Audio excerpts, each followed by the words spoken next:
இலங்கையின் 9வது ஜனாதிபதி தேர்தல் முடிவுகள் வெளிவந்து கொண்டிருக்கும் இந்த வேளையிலே கிட்டத்தட்ட இலங்கையின் அடுத்த ஜனாதிபதி யார் என்பது முடிவு செய்யப்பட்டிருக்கிறது. வந்திருக்கக்கூடிய உத்தியோகபூர்வ தேர்தல் முடிவுகளின் அடிப்படையிலே தேசிய மக்கள் சக்தியின் வேட்பாளர் அனுரகுமார திசாநாயக்க அடுத்த ஜனாதிபதியாக தெரிவு செய்யப்படுவார் என்பது உறுதிப்படுத்தப்பட்டிருக்கிறது. நேற்று 21ஆம் தேதி நாடளாவிய ரீதியில் நடைபெற்ற தேர்தல் வாக்களிப்புகளை அடுத்து நள்ளிரவு முதல் தேர்தல் முடிவுகள் வெளியாக ஆரம்பித்திருந்தன. ஆனாலும் முடிவுகள் வெளிவருவதிலே காலதாமதம் ஏற்பட்டிருக்கிறது. அதற்கான காரணங்கள் வெளிப்படையாக அறிவிக்கப்படாவிட்டாலும் கூட கிட்டத்தட்ட ஒரு பெரிய ஆட்சி மாற்றம் ஏற்படும் நிலையிலே இவ்வாறாக நிதானமாக தேர்தல் முடிவுகளை அறிவிப்பதுதான் வழக்கமாக இருந்து வந்திருக்கிறது கடந்த காலங்களை நாங்கள் திரும்பி பார்க்கின்ற வேளைகளிலும். அதே நேரம் நேற்று இரவு 10 மணி முதல் அமுல்படுத்தப்பட்டிருந்த நாடளாவிய ரீதியில் அமுல்படுத்தப்பட்டிருந்த போலீஸ் ஊரடங்கு உத்தரவானது இன்று காலை 6 மணிக்கு நீக்கப்படவிருந்த வேளையில் அது நண்பகல் வரை நீடிக்கப்பட்டிருப்பதாக தெரிவிக்கப்படுகிறது. இது தொடர்பாகவும் பல்வேறு சந்தேகங்கள் பல தரப்பினராலும் எழுப்பப்பட்டு வருவதை நாங்கள் அவதானிக்கக்கூடியதாக இருக்கிறது. இந்த முறை ஜனாதிபதி தேர்தலை பொறுத்தவரை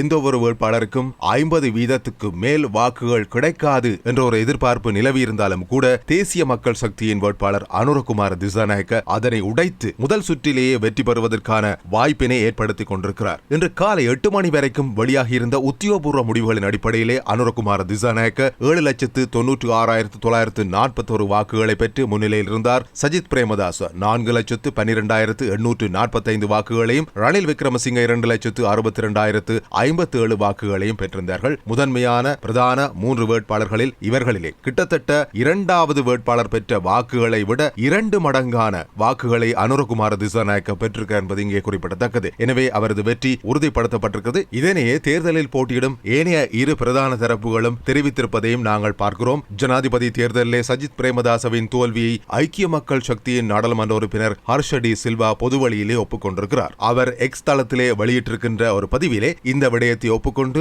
அதுபோல புதிய ஜனாதிபதியாக தெரிவாக இருக்கும் அனுரகுமார திசாநாயக்கவுக்கு தன்னுடைய வாழ்த்துக்களையும் பகிர்ந்திருக்கிறார். இதேவேளை வெளிவிவகார அமைச்சர் அலி சப்ரி தேர்தலின் ஆரம்பகட்ட முடிவுகளிலே முன்னிலை வகிக்கும் தேசிய மக்கள் சக்தியின் வேட்பாளர் அனுரகுமார திசாநாயக்கவுக்கு தனது வாழ்த்துக்களை தெரிவித்திருக்கிறார். அவர் வெளியிட்டிருக்கிற எக்ஸ் தள பதிவிலே சுயேட்சை வேட்பாளர் ரணில் விக்ரமசிங்கவின் தோல்வியை ஒப்புக்கொள்வதாகவும் தெரிவித்திருக்கிறார். அதே நேரம் அனுரகுமார திசாநாயக்கவின் சிறப்பான வெற்றிக்கு வாழ்த்துக்களை தெரிவித்து தமிழரசு கட்சியின் நாடாளுமன்ற உறுப்பினர் எம் ஏ சுமந்திரன் தனது எக்ஸ் தளத்திலே பதிவிட்டிருக்கிறார். இனவாத அல்லது மதவாதத்தின் உதவியின்றி இந்த வெற்றியை அனுரகுமார திசாநாயக்க பெற்றிருப்பதாக நாடாளுமன்ற உறுப்பினர் சுமந்திரன் தனது பதிவிலே குறிப்பிட்டிருக்கிறார். அத்தோடு இலங்கை தமிழரசு கட்சியின் வேண்டுகோளுக்கு இணங்க சஜித் பிரேமதாசவுக்கு வாக்களித்த வடக்கு கிழக்கு மக்களுக்கு தனது நன்றியை தெரிவித்துக் கொள்வதாகவும் அவர் தெரிவித்திருக்கிறார். இதற்கிடையிலே 2024ஆம் ஆண்டு ஜனாதிபதி தேர்தல் மிகவும் அமைதியான முறையில் இடம்பெற்று வாக்குகள் எண்ணப்பட்டு வருகின்ற நிலையிலே நாடளாவிய ரீதியில் திடீரென ஊரடங்கு சட்டத்தை அமுல்படுத்த வேண்டிய அவசியம் இல்லை என இலங்கை ஆசிரியர் சங்கத்தினுடைய பொதுச் செயலாளர் ஜோசப் ஸ்டாலின் தெரிவித்திருக்கிறார். மிகவும் அமைதியான முறையிலே தேர்தல் இடம்பெற்றதாக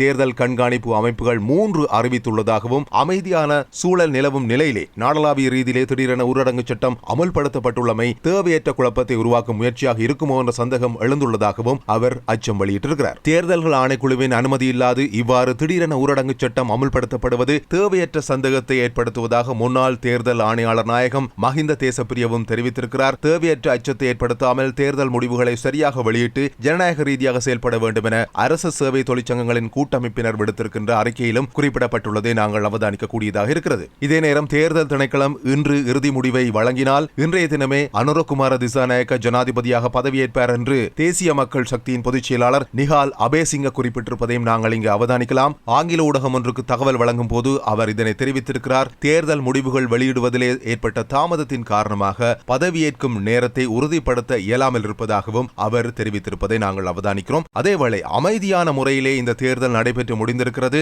எதுவிதமான பாரிய வன்முறை சம்பவங்களும் எங்கும் பதிவாகவில்லை. இந்த நிலையிலே எதற்காக ஊரடங்கு சட்டம் அமுல்படுத்தப்பட்டது என்ற கேள்வி எழுந்திருக்கிறது. சிலர் வேறு விதமான சந்தேகங்களை இங்கு தெரிவித்து வருவதை அவதானிக்கிறோம். நாட்டிலிருந்து பலர் வெளியேறி தப்பியோடுவதற்கு வாய்ப்பாகவே இந்த ஊரடங்கு சட்டம் அமுல்படுத்தப்பட்டிருக்கலாம் என்று அவர்கள் சந்தேகம் வெளியிட்டிருக்கிறார்கள். இது தொடர்பாக உங்களுடைய கருத்துக்களை நீங்கள் பதிவிடுங்கள். தொடர்ந்து மடந்திருங்கள். காலை கதிர் டிவி மற்றும் கதிர் 24 நியூஸ் தளங்களோடு அத்தோடு onlinekadir.com என்கின்ற எங்களுடைய இணையதளத்திலும் உங்களுக்கான உறுதிப்படுத்தப்பட்ட செய்திகள் தொடர்ச்சியாக வெளிவந்து கொண்டிருக்கும் என்பதையும் நினைவுபடுத்துகிறோம்.